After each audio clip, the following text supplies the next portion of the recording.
This bathroom is straight out of a nightmare. This is by far the scariest bathroom in the world, and the real question is, would you use it? Okay, so this bathroom is located in a bar in Japan. And inside this haunting bathroom is a huge head looking at you while you're sitting on the toilet going to the bathroom. The face is then activated by the pressure of the seat, which it would then start singing a drunken song in the creepiest voice you've ever heard as it moves slowly closer to you, making the room smaller and smaller until its lips kisses your knees. I don't know why this is so unsettling and disturbing, but it is. There's just something about sitting on the bathroom and staring directly into this giant face as it's singing and moving closer to you, trying to kiss your knees. So only one question remains. Will you go to the bathroom in this bathroom? My answer is 100% no, because I probably won't even be able to go. And if I had to use the bathroom, I would just shut the lights off so I didn't have to look at it. Why is this a thing, and who came up with this to put this in a bathroom? This teenager was killed by her ex just weeks after getting a no-contact order. Serenity Hawley from Blacksburg, Virginia, was just about to turn 18. She was a senior in high school and had just been accepted into Virginia Tech, which she was super excited about. Now, the future was looking bright for her, but she had been having issues with an ex-boyfriend. Crony Monk was allegedly harassing her and blackmailing her. Her mum reports that Serenity's school had issued a no-contact order between the two and that there had been an incident between them just a month prior. It was just 2 days before her 18th birthday. The two students were found deceased in a parking garage last week. It's reported that Serenity had been shot in the chest by her ex, who then turned the weapon on himself. Serenity's family are understandably heartbroken and they set up a GoFundMe. This was in order to raise some funds to pay for Serenity's funeral arrangements, and also her family plan on setting up a scholarship in the teenager's memory. These are videos humans were never meant to see. This is Nicholas Cruz, who's an American school shooter. He went to Parkland High School in Florida where he shot 34 people, killing 17, and injuring 17 others on February 14th, 2018. The video I'm about to show you is him in prison talking to his brother, not long after he was arrested after committing this horrible act. The video is just disturbing and kind of sad because imagine this is you talking to your brother who just killed 17 people in a school. You're only 19, dude. You know how many years you had ahead of you? You know how many years you had? Years. You're still stuck in your teenage mindset and you did this dumb shit. You're not thinking about your future.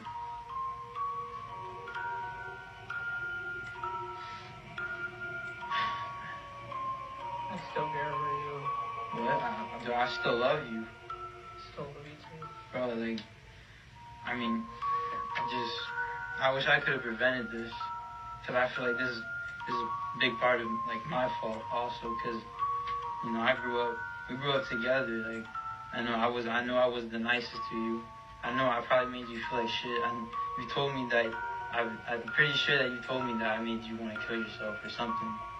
And I'm sorry that I grew up being a dumb jerk to you. This is the harrowing case of the deceased baby that was posted in the Mail. It was the 11th of May 1965 in Darwin, Australia. A postal worker named John Polishuk was expecting a normal day at work. Little did he know what he was about to find would haunt him for the rest of his days. An unclaimed parcel sat in the office, and this was not uncommon. However, this particular parcel had been sat there for 8 days and something unnerving had started to happen. It had begun to smell quite bad and liquid was seeping out of it. John decided to investigate and was horrified by what he found.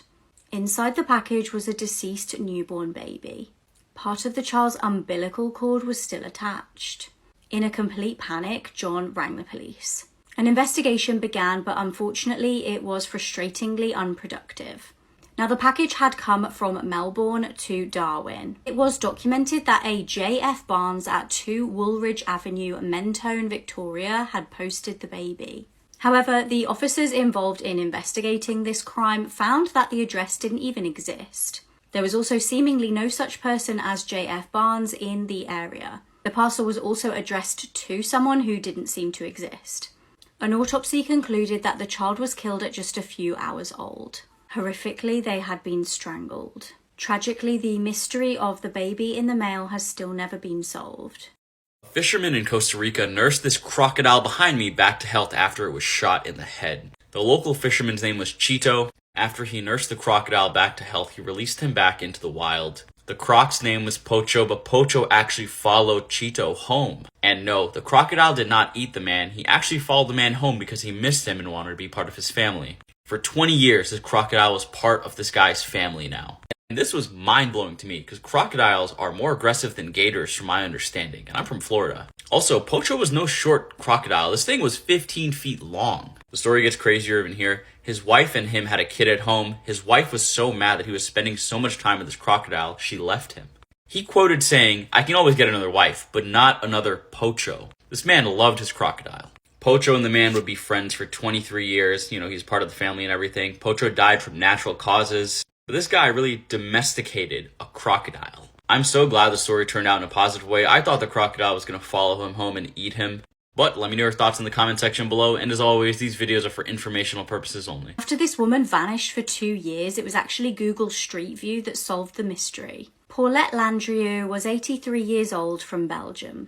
She was a mother of 4 and her family were understandably confused and heartbroken when she vanished. It was the 2nd of November 2020 and nothing of any significance had happened to explain her disappearance. She was living in Andenne in Belgium and police were stumped. Even after a really large-scale search, including helicopters with thermal cameras, she was still nowhere to be seen. They started working on a theory that maybe she had fallen into the local river, but after a search, nothing was found. The case went cold and nobody seemed to have any idea what had happened to the well-loved pensioner. This was until one officer decided to try and trace her last steps.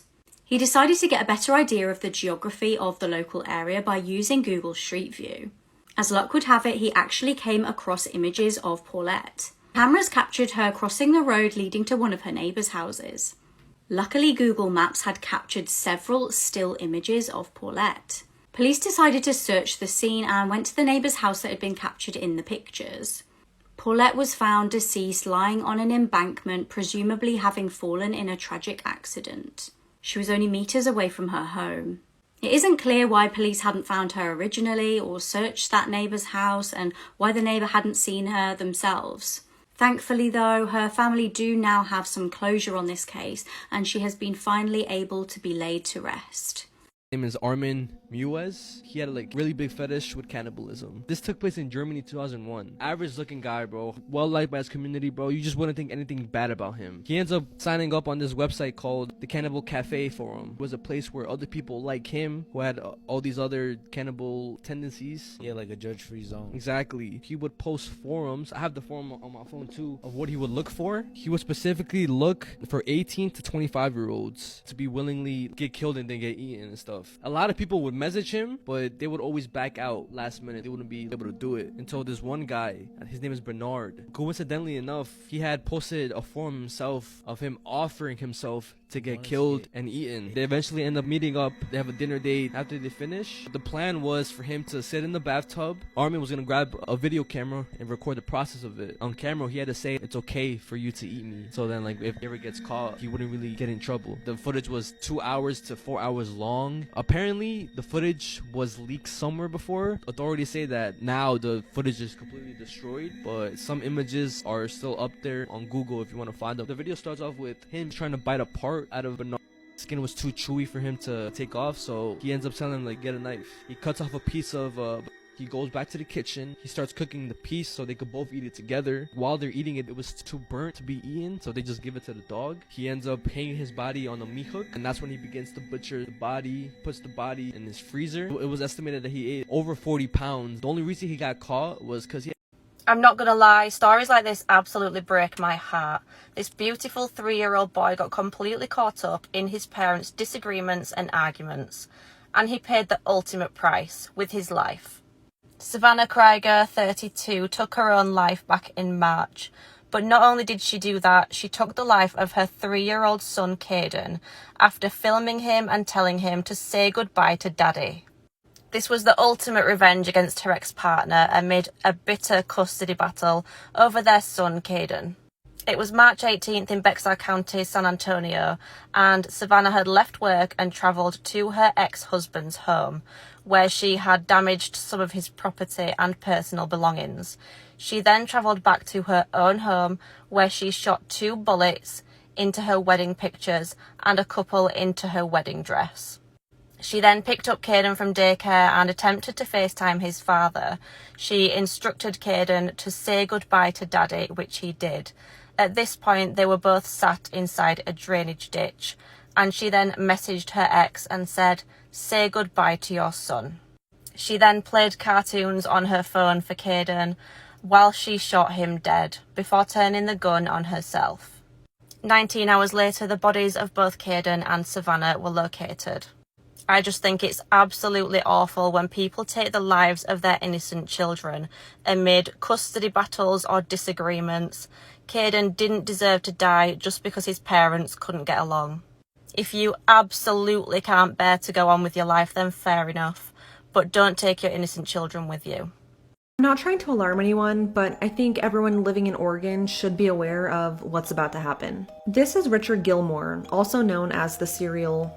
He's been in prison since 1987 after being found guilty of sexually assaulting a 13-year-old girl. But he admitted to sexually assaulting 9 other girls and women. Unfortunately, he wasn't tried for the other attacks because they fell just outside the statute of limitations. He got his nickname because he would case out his victims' homes in Portland, Oregon in the 70s and 80s while jogging, and he would return later to attack. Well, after having his sentence cut in half just 1 year after being convicted, Richard is about to be released from prison on December 16th of this year. He will be released into transitional housing in Multnomah County, but the most disgusting part is that once released, he will only be classified as a level 1 sex offender, which is considered at the lowest risk of reoffending. This is shocking to me because the last psychological evaluation that was done on him was done in 2016, and that evaluation deemed him dangerous to society, stemming from a mental or emotional disorder predisposing him to crime. Once released from prison, he will be on supervision until 2034.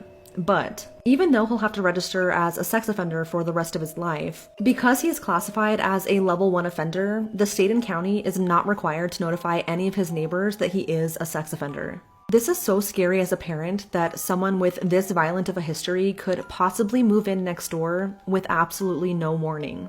His victims are outraged that he isn't being classified as a higher level offender, especially considering that at the time of his trial, he was labeled a very dangerous offender. What's even scarier is that right now it's being reported that Richard could be required to have no contact with his victims. Could be? I'm sorry, but that is absolutely just not enough. I can't even imagine how they must be feeling right now. So if you live in Oregon, please be aware that this man will be released on December 16th. And please stay safe. This horrific tragedy in Dublin caused 48 people to die inside a nightclub. Stardust nightclub was located in Artane in Dublin, and it was a popular place for young people to hang out in 1981. The club had a dance floor, a stage, 2 bars and 2 seating alcoves. It was big enough to seat around 300 people. It was around 1:30 a.m. on Valentine's evening 1981. Some attendees at the nightclub spotted a fire. There were over 800 people in the nightclub at the time. In the club, there happened to be very dangerous flammable materials, including in the back a large pot of cooking oil. Some attendees started to try and put the fire out, but they couldn't. The fire gradually spread from the storeroom up to the roof. It spread incredibly fast due to the fact that some of the seating was covered in PVC-coated polyester. By 1:45 a.m. there was thick black smoke, causing mass panic and confusion. The fire also caused all of the lights to go out, which only added to the chaos. The DJ announced that there was a fire and asked people to calmly make their way to the exits. However, this was not as straightforward as it should have been. Most of the emergency exits were blocked by tables that they'd put there initially to stop people getting into the venue. A lot of the windows were sealed up, so people couldn't even escape via windows. Firemen raced to the scene and tried to pull off metal bars from some of the exits, but failed. Due to panic and lack of visibility, a huge stampede occurred. People were being trampled, and medical responders attended to find bodies piled high on top of each other. There were 48 fatalities in the horrific tragedy. The victims were all aged between 16 and 26. Many survivors had mental health problems as a result of the fire, and the fire was linked to a total attempted self-unalivings of 25. Now, no charges were initially brought about due to the deaths. After years of campaigning, though, in 2019, there were fresh inquests into the deaths. Dublin District Coroner's Court found that all 48 victims died as a result of unlawful killing. This man who was on the Titanic and survives explains exactly how he did it. Okay, so the video I'm about to show you shows a survivor of the Titanic explaining in great detail how he survived. This video is extremely interesting and mind-blowing to listen to. Just listen to these details. Here's the video. Now, how did you get off yourself? Well, I dropped off the stern just before she sank. So you went right up to the stern Yes, here. it was quiet up there. Presumably the stern was a long way out of the water, but... Well, she was almost vertical when I left her. I was hanging onto the board that says keep clear of propeller blades. But at the very end, I was lying on it. And then I let go, and I just missed the propellers on the way down. Before we came to a sudden stop. That's the first I knew about it. It was just like jamming your brakes on a car. There was no impact, no great impact. You couldn't feel it. Just a bit of a shudder, and she stopped. Now, when people realised the ship was actually sinking, were there scenes of great panic? At the end, it was chaotic at the end. What was happening? Well, everybody was crying, praying, trying to get into the few lifeboats that were left. No, it was pretty sad at the end.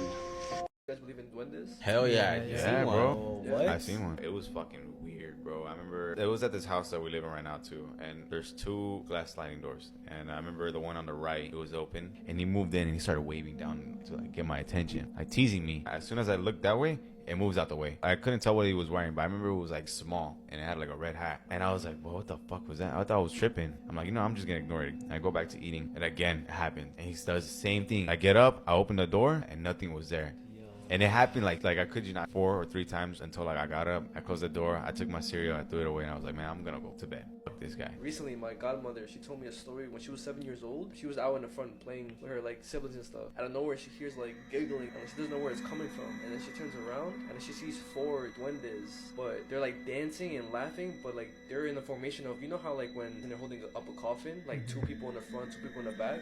They were in that formation. They were holding a little coffin, and the way she described them, like they were wearing a big ass sombrero, big ears, the big nose and stuff, like the typical duende description or whatever. And then her mom turns pale, and she thought she was tripping because she saw the exact same thing too. You know, in the San Bernardino area, where like near Cal State, San Bernardino, it's like a mountain area. Going up to Lake Arrowhead. That's where like people still live up there, saying that there's duendes roaming around that area. Actually, This is the Russian lathe incident, one of the most brutal videos on the internet explained. This video that I'm about to explain has left many people traumatized who watched it. So I recommend to never watch or search for this video. The video isn't long, lasting only 52 seconds, and it takes place in Russia, but nobody knows exactly where in Russia. And it's a complete mystery on how this footage made its way onto the internet. As you play the video, you see a man walking towards the lathe machine, which he assumes is off.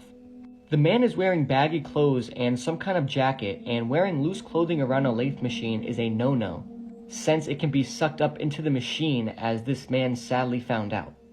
After the man approaches the machine, he seems to reach over it, but the rotating pole seems to get stuck on one of his sleeves.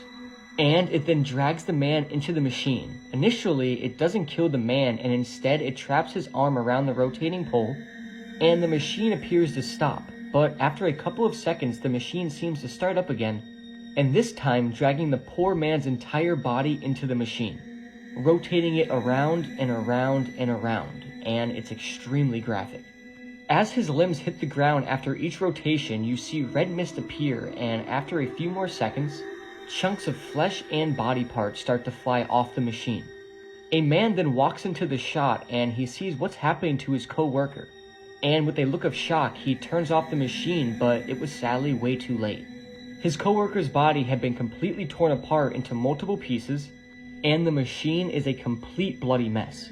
There is a collection of still images from the aftermath of the incident, which shows how unrecognizable the man's body is. In one photo, you see what appears to be a tibia with no flesh around it lying on the ground, and in another photo, you see the victim's severed and crushed head underneath the machine. It's absolutely disturbing and awful to look at. This video is extremely hard to watch and explain, and it's very gruesome and disturbing. Whatever you do, stay away from watching this video because you will most likely regret it. Jeanette McCurdy has come out and made some pretty disturbing allegations about her time spent working at Nickelodeon, and people are convinced that they're about Dan Schneider. So if you remember, in 2022, Jeanette released her memoir, I'm Glad My Mom Died. And her book, which is a great read, dives into some really dark territory. But I want to talk about the times that she mentions someone called the Creator. In her book, Jeanette references the Creator a number of times, and people have jumped to the conclusion that the Creator may be referring to Dan Schneider, the man who created a bunch of the most popular shows on Nickelodeon.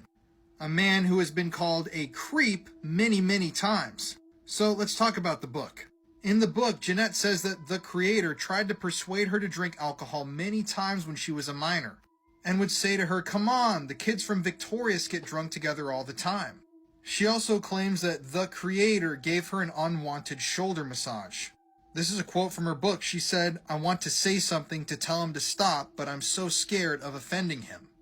Now, these connections are all alleged, keep in mind, but it has come out, and this has been confirmed, that Dan Schneider would have extremely angry outbursts on set, and people who worked for him were consistently afraid of him. And I want to remind you, we still don't know who the Creator is.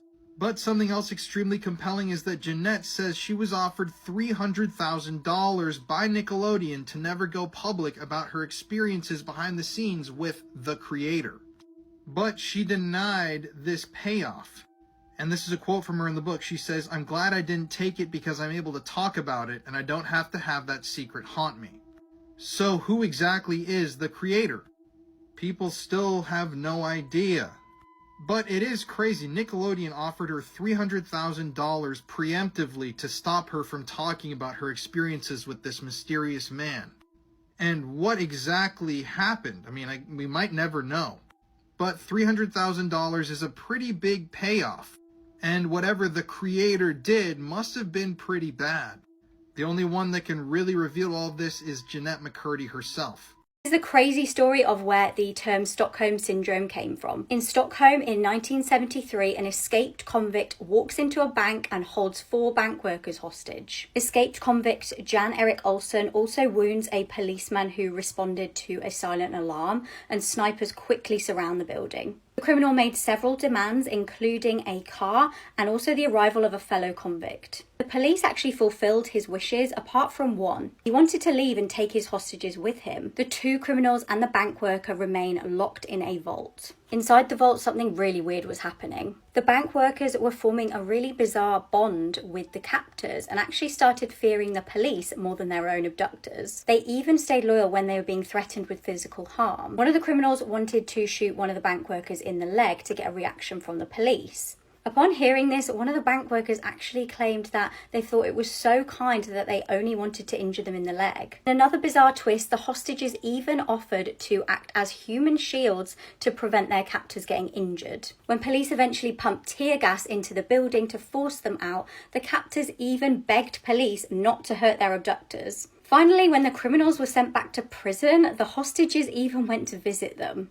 Katie Beers was just 9 years old when she was kidnapped by a family friend and held in an underground bunker for 17 days. Katie lived with her mom and older half-brother on Long Island, New York, and her life really didn't start out great. She was often SA'd and abused by her godmother's husband, Sal. So when John, a family friend and neighbor, started giving her a lot of attention and gifts, she was really hoping that life would get better. But on December 28, 1992, just 2 days before her 10th birthday, John lured her to his house with the promise of giving her birthday presents. Once there, he forced her into a 6-by-7-foot underground bunker that was located underneath his garden in his backyard. The bunker was accessible by a 6-foot-long tunnel with a large concrete door, and that was hidden behind a bookcase in John's office. For 17 days, John kept Katie chained to a bed in a very small room that consisted of a TV and a toilet. He would bring her food and toys and would often sexually assault her. John told Katie that he had planned to keep her there forever and was going to take a photo of her while asleep and send it to police so that they would think she was dead. But instead, John forced Katie to record a message saying that she was taken by a man at knife point. And for some reason, John then played that message at a payphone outside of an arcade that was not far from them. He would go on to tell the staff at the arcade that he had lost Katie, and eventually the police were called. But John quickly became the main suspect. And that's because it came to light that before he abducted Katie, he was actually sexually assaulting her older half-brother. That, along with the fact that many arcade staff members saw him enter the arcade alone on the day Katie disappeared. 17 days after kidnapping Katie, John ended up confessing to authorities. He took them to the bunker where they were able to thankfully rescue Katie alive. John told police that he had built this bunker specifically for Katie and had planned it years in advance. John was then arrested and found guilty of kidnapping. He was sentenced to 15 years to life in prison, but he was never charged for sexually assaulting Katie. He died in prison from natural causes in 2013. Sal was also sent to prison for his sexual assault against Katie. Shortly after being rescued, Katie was sent to live with foster parents because of the abuse and neglect she experienced, and they raised her into adulthood. Katie's went on to say that she is living a very happy life, and on the 20th anniversary of her rescue, she released a memoir titled Buried Memories. This court case behind me is very interesting. This divorced couple had to separate all of their Beanie Babies. This was in 1999. It was a divorce case between Francis and Harold Mountain. There was a dispute of the couple on how to divide it, so the judge said, why don't you just separate it right now in the courtroom in front of everybody? Obviously, this made headlines because it's just so ridiculous. But these Beanie Babies are actually worth a good amount of money. I believe the collection was worth like $5,000 at the time back in 1999. Probably more today, honestly. I think at the height of the Beanie Baby market, some of them sold for thousands of dollars just for one. I think saying the phrase the Beanie Baby market is just wild. Now today, Beanie Babies aren't worth much. You know, a few of the rare ones might be a lot of money, but most of them aren't worth much. I'm just curious on how long it took for them to separate all of their Beanie Babies. Looks like they have a lot. And I feel like goofy court cases like this wouldn't even make headlines today because of all the crazy stuff we see now. Let me know your thoughts on this Beanie Baby court case in the comment section below. And as always, these videos are for informational and entertainment purposes only. Stop scrolling, you need to hear this. This is Bruce Menley, a former high-ranking military official who was just shot and killed by Seattle police. Now, you might be wondering, why was Bruce shot and killed? Well, as it turns out, Bruce was allegedly a pedophile. I'm already smelling a massive cover-up. So Bruce was a very, very high-ranking official, and he held a lot of power in his position with the US military. Bruce was a father, a highly decorated man, and before what happened last week, he seemed like an average guy. But last week in Seattle, police set up an undercover sting to catch child predators. And to catch predators for this sting, Seattle police posted an ad online pretending to be a mother who was offering up her 7-year-old and 11-year-old children to be used by a man.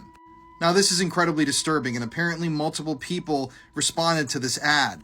One of them being an extremely high-ranking US military official, Bruce. So on that day last week, they were waiting for predators to show up at the Sting hotel room. But when Bruce showed up, the police opened the door, exited, began identifying themselves, but saw that Bruce was retrieving a weapon. A confrontation ensued, which got physical, and the Seattle police basically unloaded on him. If you watch the body camera footage, which is publicly viewable online, just be warned, it's really disturbing. At first, people were shocked because Seattle PD hadn't killed somebody in over a year. But it was when Bruce's identity was revealed that this story took an even more disturbing twist. This was a guy who held a massive position of power. We know that the government is complicit in a ton of different cover-ups. And according to other people that have done research on this subject already just in the past hours and days, Bruce left behind a trail of criminal activities, allegedly. But it's funny because nobody's talking about this. If I hadn't seen somebody talking about this on TikTok, it probably would have been a local news story that the government, the news agencies could have buried. But we're not going to let that happen. That's not what we do around here. Not only was this guy trying to do something extremely disturbing to a 7 and 11-year-old child, but he allegedly had already done it. I'm going to keep you guys updated on the story as it unfolds. I'm going to stay right on the nose of this thing. And yeah, I'm expecting some very disturbing developments to keep coming out. And if you want to hear more true crime stories, listen to the podcast Murder in America that I co-host with my wife Courtney. It's available on all streaming platforms. So we all mostly know about the Sauter children and how they disappeared after their home caught fire and burned down. But the very same thing happened to these two siblings, and not many people know about it. 9-year-old Chloe Leverett and 7-year-old Gage Daniel were half-siblings who were living with their grandparents back in 2012. Their grandparents were Leon and Molly McLaren, and they all lived in a cute farmhouse in Unionville, Tennessee. It was September 23, 2012, and the night started out just like any other. Chloe and Gage were last seen playing together in the yard at around 6:30 p.m. But at around 9:30 p.m., the house caught fire. The fire spread very quickly, and soon the house had collapsed. It was very evident that no one made it out, so once it was safe to enter, fire officials began looking for all 4 of their remains. During the search, the remains of Grandma and Grandpa, Leon and Molly were found, along with their pet dog and bird, but absolutely no trace of Chloe or Gage was found. According to authorities, the cause of the fire was never determined, but they did find that the McLarens had over 30 propane tanks in the basement. They found evidence that the tanks had ruptured, but there was no sign of an explosion. At the beginning of the investigation, authorities believed that the kids possibly perished in the fire, but forensic anthropologists found no evidence to support this. On top of this, other experts weighed in and said that the likelihood of a body completely burning up without leaving a single trace for investigators to find is extremely low. And the fact that there are 2 bodies just completely missing doesn't add up. Authorities did put out an Amber Alert for the kids shortly after this, but nothing came of it. Chloe and Gage's mom, Cheryl, believes that her kids were kidnapped and that the fire was set intentionally. She feels this way because authorities stated that the reason the fire spread so quickly was because the basement door had been left open, amongst other factors. But according to Cheryl, it was routine for Leon to always shut and lock the basement door every night before bed because all of his tools were in there and he didn't want the kids to get into them. So the fact that it was left open leads her to believe that someone else was in the house that night. Cheryl also believes that her kids are still out there alive somewhere. And that's because 1 year after the fire, a witness reported seeing Chloe at a restaurant and took a photo of her before calling the police. But unfortunately, once the police arrived, the little girl was gone and she was never found. Cheryl believes 100% without a doubt that that little girl in that photo was Chloe. It's now been 10 years and the kids have never been found. Today, Chloe would be 19 and Gage would be 17. This is what they would look like now. If you have any information regarding the whereabouts of Chloe and Gage, please call the TBI at 1-800-824-3463. This man bought rope, tied a noose, drove his friend out to the woods, and encouraged her to take her own life. This man's name is Tyrell, and this story is incredibly disturbing. So the 16-year-old girl who unfortunately took her own life was Chandra Brown. Chandra was a 16-year-old girl living in Utah who her whole family called Jelly because she loved Jelly Belly jelly beans. But on May 16, 2017, a turkey hunter walking through the woods would discover Chandra's body hanging from a white rope. Next to her feet was a cell phone, a can of canned air, and a name tag for a fast food restaurant that said Jelly. Now, police obviously thought that this was somebody who took their own life, but when they looked through Chandra's cell phone, they found something disturbing. You see, there was actually a recording of the moments leading up to Chandra taking her own life. And in that recording, a male voice can be heard almost encouraging her to go through with it. It was eventually revealed that the man in that video was 18-year-old Tyrell Shibishing. Tyrell had actually purchased the rope for Chandra, he had tied the noose for her, and he had basically encouraged her to go through with it. Now at the beginning, Tyrell acted like this was a horrible tragedy and he felt bad for doing what he did. But when investigators searched through his messages, they found some disturbing stuff. So 17 days before Chandra took her own life, Tyrell texted somebody and said, "What do you do if you know that your friend is going to take their own life?" The friend he texted then replied, "Talk them out of it." Tyrell then responded, "The thing is, I want to help kill them. It'd be awesome. Seriously, I'm going to help her. It's like getting away with murder. Seriously, I'm not joking. It's going down in about a week or 2. In an even more disturbing text message, Tyrell at one point texted Chandra before she took her own life and said, "Can I mutilate your body and cut your head off and dispose of it somewhere else?" After Chandra had taken her own life and Tyrell had helped her, he texted another friend and said, "Bro, it happened. I helped her do it too and I feel so guilty." But the most damning evidence was that video clip. So in that footage, which Tyrell is filming, Chandra sits with a noose around her neck standing on top of a rock in the woods. They speak to each other, and then Chandra takes that can of air duster and inhales it. Afterwards, Chandra then giggles because of the high produced by the duster can. She then loses consciousness and falls off of the rock. So Tyrell, instead of helping out someone who's trying to take their own life, then just sits there and keeps asking questions. He says to himself, that didn't work, that didn't seem to work, but he keeps asking Chandra questions, even though it's very clear that she's already dead. Eventually, he was sentenced to only 5 years in prison. Some people thought that was fair, many others claimed he should have been in prison for a much longer time. What are your thoughts on this disturbing case? sometimes true for stranger non-fiction. The case of Richard Trenton Chase is a story which even the most depraved horror writer would struggle to create. Over the course of 4 weeks spanning across 1977 and 1978, Richard Chase took the lives of 6 innocent victims in Sacramento, California. His murders gradually progressed in violence, beginning with drive-by shootings and culminated in acts of cannibalism. When officers arrived at this crime scene, they noticed something odd. A camera crew arrived to film a true crime series, and some said nothing looked like it should have looked. Victoria Rickman was a 30-year-old divorced mother. She was in a relationship with Will Carter Jr., who was also 30. The pair were said to have been in a couple for around 3 years, and they both had children. Victoria had a son and Will had a daughter.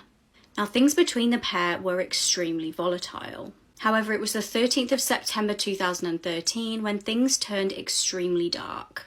Police received a frantic phone call in the early hours of the morning, and it was Victoria. Shockingly, she told police that she had killed her partner. She told them that he had been SAing her and she was left with no choice but to shoot him to get him off. This was actually not the first time that Victoria claimed that Will had assaulted her. She told friends and family of disturbing events when Will had apparently arred her and abused her. However, Will's family had an entirely opposite narrative. Will had opened up to his friends and family about Victoria's abuse. She'd reportedly threatened and physically assaulted him on numerous occasions. Will's dad told detectives that on one occasion a year prior, Will had showed up to his dad's house bleeding. Victoria had apparently hit him in the head with a hammer and bit him. Will's dad recalled saying to Will, if she'd had a gun, she'd have killed you. As well as this, 4 months prior to Will's death, Victoria was actually arrested and charged with battery. These charges were pending at the time of Will's killing. When police showed up to the crime scene on the 13th of September, they noticed something very odd. There were no signs of a struggle at all. After the picture had been painted of a vicious assault and a self-defense shooting, officers expected multiple injuries on both parties. Will's gunshot wounds were the only wounds he had. There were no signs of a fight, and tellingly, police stated it seemed that Will was not even facing her when she shot him. Police did not buy Victoria's claims of self-defense, and they arrested her and charged her with Will's murder. Interestingly, video cameras from a reality true crime series were filming as events unfolded. Investigators looked into some forensics from the scene. They noted that there was blood spatter on the back wall and it was quite high up. This indicated that the victim had to have been standing up. Very interestingly, the gun that Victoria had actually used was given to her by a law enforcement officer. The officer, Rick Price, had given this to her a few months prior to the killing. She'd apparently told him that she was afraid and he gave her one of his personal guns. He even apparently took her to a gun shooting range to practice. He did admit that he was romantically interested in Victoria at this time. Eventually, Victoria was given life without parole for the murder. The morning of November 29th, Christine Young suddenly woke up out of a deep sleep feeling a cold sensation come over her. It was exactly 5:45 a.m. and she noticed that her arms and legs were starting to go numb. She thought it was strange but brushed it off in the moment, not knowing what it could have meant. After all, she needed to get some sleep so she could wake up to meet with her daughter later in the morning like they had planned for a while now. But when Christine's daughter Ashley didn't show up for their arranged meeting, she began to worry. She started frantically calling Ashley's phone but got no response. So she called each one of Ashley's friends to see if they had any idea where she was. This is when she learned that her daughter Ashley had plans to meet up with 30-year-old Jared Chance and hadn't been seen since leaving a local bar with him. A few days later, police receive a disturbing phone call from a concerned neighbor in Grand Rapids, Michigan. This neighbor explains that he's just stumbled upon a tarp with a stream of blood leaking from it. When police arrive, they find that the tarp is wrapped around a human torso. The owner of that apartment? Jared Chance. The DNA of the torso is tested and it comes back that it is human and that it does belong to Ashley Young. Ashley's arms and legs were later found in a box in Jared's apartment. That's when Ashley's mom, Christine, recalls the incident from a few days prior. She believes that at the time she woke up at exactly 5:45 in the morning was the time of her daughter Ashley's death. Unfortunately, Ashley's head has still never been located. This is one of Hollywood's worst pedophiles, and even after his conviction, he was still allowed to work around children.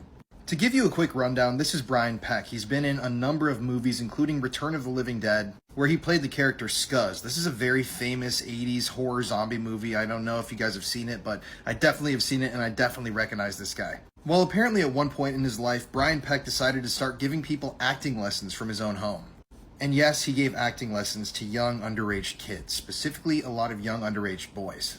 This brings us to 2004, when Brian Peck was convicted of a lewd act against a child and oral copulation with a child under the age of 16. Here's his actual sex offender registration. Apparently, according to the court documents, Brian had been coaching this young boy in acting at his home, in his residence. And that's where all of this went down. This all would have been swept under the rug too if the child's parents hadn't reported Brian Peck to the police and had him arrested. Now, what's interesting is that he was originally charged with 11 counts, but was only convicted of 2.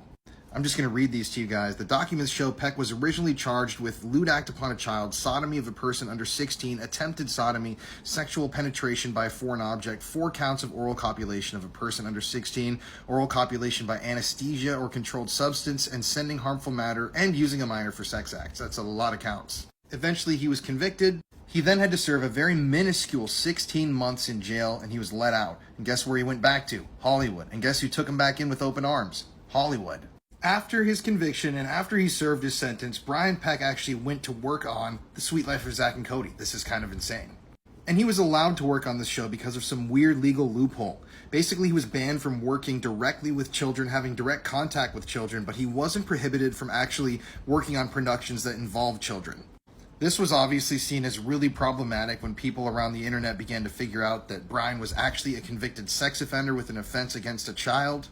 And to my knowledge, he was eventually let go. I don't know what he works as currently. He worked on some other big budget Hollywood shows in the last couple of years.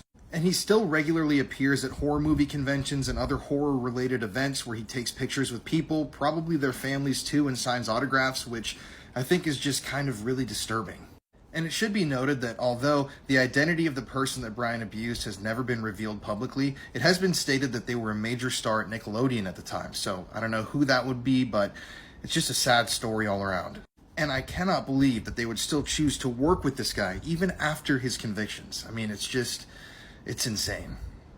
I also want to add in here that I actually made that video about a year ago. So I was talking about this stuff way back when. So if you want to keep up to date with things that are happening like this, if you want to help me raise awareness about these crimes and the people that are getting away with them, make sure you give me a follow and share out these videos when you can, because only together can we put a stop to this horrific shit that keeps happening here, not only in America, but across the world. When a woman ran into a cafe in London with blood all over her hands, she begged people to save her from a murderer. Her body was later discovered buried in a garden in Birmingham. Banaz Mahmoud was a stunning and intelligent 20-year-old Iraqi Kurdish woman. She was living in Mitcham, South London in 2006. She had moved to the UK with her family when she was just 10 years old. Her sisters had had arranged marriages, and her sisters had gone through genital mutilation. Bekkal, her older sister, actually ran away from home in 2002. She stated that she was a victim of both physical and mental abuse from her family. This was largely due to her having Western friends that her family didn't approve of. They also didn't like how she'd started experimenting with clothing and hairstyles that were outside of their traditional culture. She expressed fear after her dad had tried to kill her and threatened to kill her, her sisters, and her mum if she didn't return home. Needless to say, she didn't go back, but she spent some time in foster care and then later went into hiding. Her dad was ostracised from the community because of this, due to the perceived lack of control he had over his daughter. Now back to Banaz, the younger sister. When she was around 16, she was made to marry a man who was 10 years older than her. During their marriage, she reported to police multiple times that he'd beaten her and also arred her. Her family, though, told her she wasn't allowed to leave the abusive marriage due to the shame that it would bring on them. She did, though, find the courage to leave in July 2005. She then met a man who she really liked, named Ramat Suleimani. Her dad and uncle, though, were furious about her new relationship. On the 2nd of December 2005, they held a family meeting in which they decided they would murder her. Now, Banaz actually reported this to police as she'd heard rumours that they were planning to do this, and she also had been threatened by her uncle that he would kill both her and her boyfriend. She even took a letter to the police station documenting all of this and giving exact names and details of these people. Police were yet again made aware of the threats to Banaz as they got called to a cafe in Wimbledon where she had arrived really distressed. She had turned up pleading for help with blood all over her hands. She had apparently had to smash through and break a window of her house in order to escape them. A policewoman, Angela Corns, infuriatingly interviewed Banaz and called her manipulative and dramatic. She then tried to charge her with criminal damage due to the broken window. Now, this incident in the cafe took place on New Year, and on the 22nd of January, 3 men tried to kidnap Banaz's boyfriend. Again, this was reported to police, but very little was done. Just 2 days later, she was asleep at home in the lounge. Muhammad Marid Hama, Mohammed Salah Ali and Omar Hussein arrived at the house. The 3 men arred and tortured her for over 2 hours. They then strangled her to death. They put her body in a suitcase, transported her to Handsworth in Birmingham and buried her in a back garden. The following day, Banaz's boyfriend reported her missing, and again, the police did very little about this initially. He literally hounded the police so that they had to do something. Eventually, the family were interviewed, and it was noted that their stories didn't match up. Finally, in February, Mohammed Hama was charged with murder. Ramat was able to identify him as the one that had tried to kidnap him. He was then secretly recorded bragging about the murder, and in the secret recordings, he actually implicated the other men. Police tracked vehicles and found Banaz's body on the 28th of April 2006. Both Mohammed Saleh Ali and Omar Hussein fled to Iraq after the murder. In 2007, Mohammed was arrested for a hit-and-run killing of a teenage boy. He was then extradited from Iraq back to England in 2009. Following trials, Banaz's dad, uncle and 3 cousins were convicted of her murder. They were each given between 17 and 23 years in prison. This 23-year-old TikToker has just been found guilty of murder. This story is just insane. So, hi, I'm Meg. I talk about true crime. Let's get into it. At the time of the crime, Mahek Buhari was 23 years old. She had nearly 130,000 TikTok followers, 45,000 on Instagram, and thousands on YouTube as well. She made videos on makeup, lifestyle, fashion, stuff like that, and she was beginning to make a name for herself on multiple platforms. Her mother featured in a few of her videos, and they seemed to be really close. Her mother's name was Ansreen, and she is 46 years old. This whole situation began around 3 years ago when her mother started a secret affair with a younger man. The man's name was Saqib, and he was only 19, I believe, when this affair started, and she was like in her 40s. He quickly fell in love with Ansreen. Sorry if I'm saying any of these names wrong, they're kind of difficult for me to pronounce. But she was married, and to her this was just like a fun little affair on the side. She had been married to her husband for over 20 years, and he did not know about this affair. The only person who knew about the affair was Mahek, the TikToker. Saqib really wanted a real relationship, and he wanted to woo her, so he spent thousands on her. It said somewhere that he spent around £2,000 trying to impress her. Fast forward to 2022, Ansreen wanted to end this relationship. He was getting pretty obsessed with her, so she just wanted nothing to do with it anymore. After she tried ending things got pretty intense really quick. Saqib started threatening her because he had certain videos and pictures of them together, if you know what I mean. He was blackmailing her, being like, if you leave me, I will send these to your son and your husband. And obviously she did not want these intimate moments being shown to her son. And she did not want her husband finding out either, because that would be bad. Like I said before, Mahek was the only person who knew about this affair, so her mother turned to her for help. She turned to her 23-year-old daughter. The two spoke about it over WhatsApp, which is just mistake number 1. If you're gonna try to like take someone out, you know, call about it, don't text it. There's a text from Mahek to her mother saying, "I'll soon get him jumped by guys and he won't know what day it is." So it doesn't necessarily mention murder, but it does, you know, prove that she wanted to do something. Mahek, alongside her mother, decided to arrange a meeting with Saqib to give him back the $2,000 he spent on Ansreen. 11th of February 2022, the police get a frantic phone call from Saqib. Here's a transcript of the call if you want to fully read it. You can pause now. TikTok just deleted the other half of this video and I've just finished the makeup, so I'm just going to continue the story.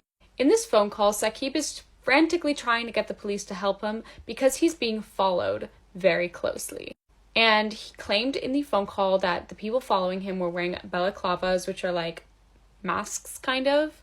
And he says, "They're trying to ram me off the road. They're trying to kill me. I'm going to die." He was not alone in the car. He was with his friend, his childhood friend called Mohammed.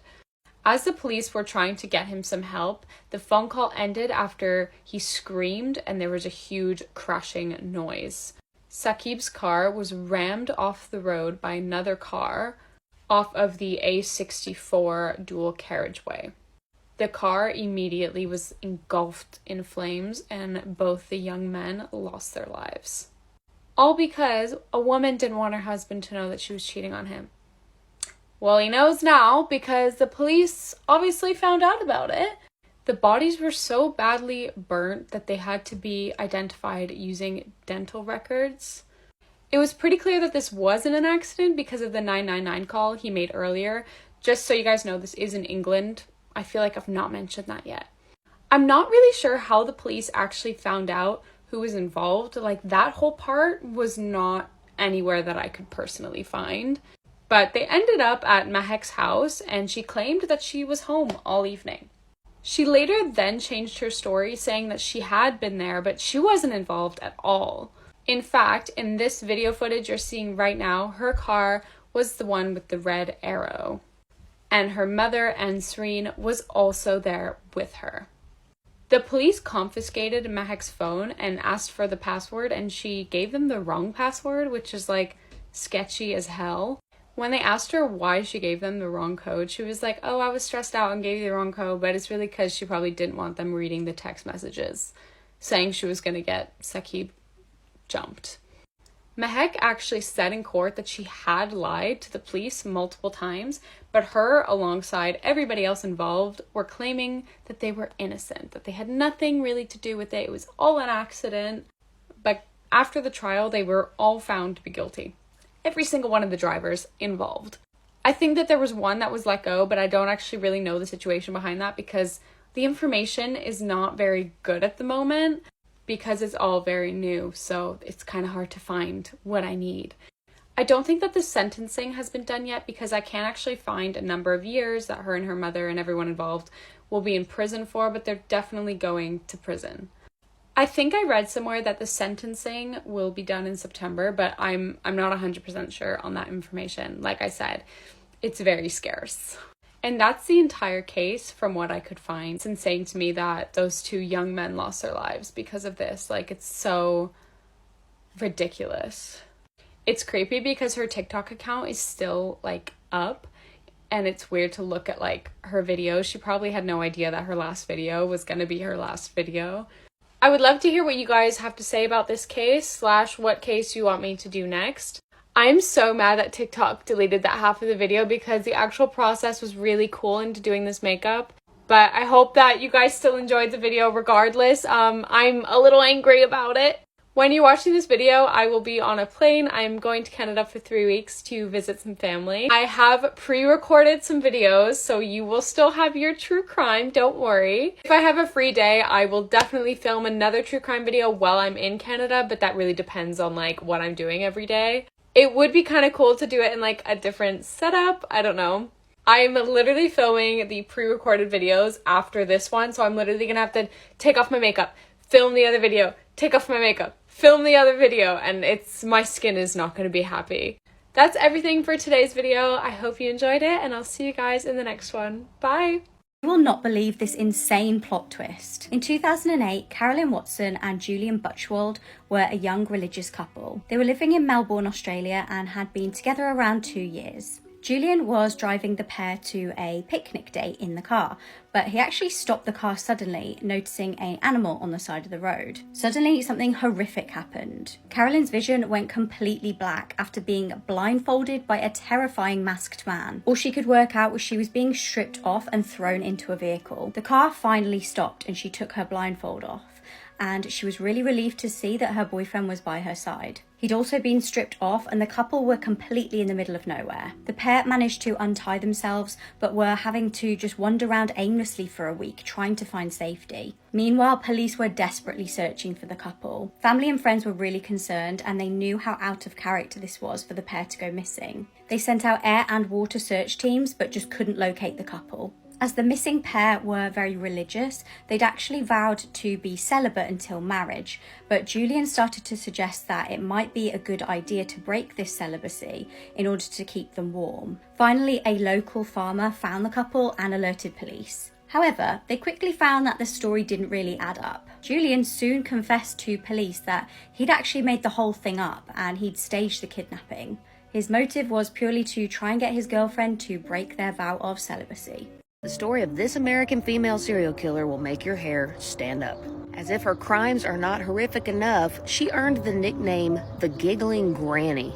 How creepy is that? Nanny Doss was raised on a farm by a very controlling father, and one of the few joys that she had in life was sneaking into her mother's room and reading her romance novels, and she would daydream about the day that she'd be swept off her feet and have her happily ever after. And she got married to her first husband at the age of 16, and it was a miserable marriage. The couple had 4 daughters together, 2 of which mysteriously died of food poisoning, at which point the husband took one remaining daughter and fled because he was scared to death of Nanny. The remaining infant baby named Florine was left with Nanny, and Nanny picked up and married somebody new.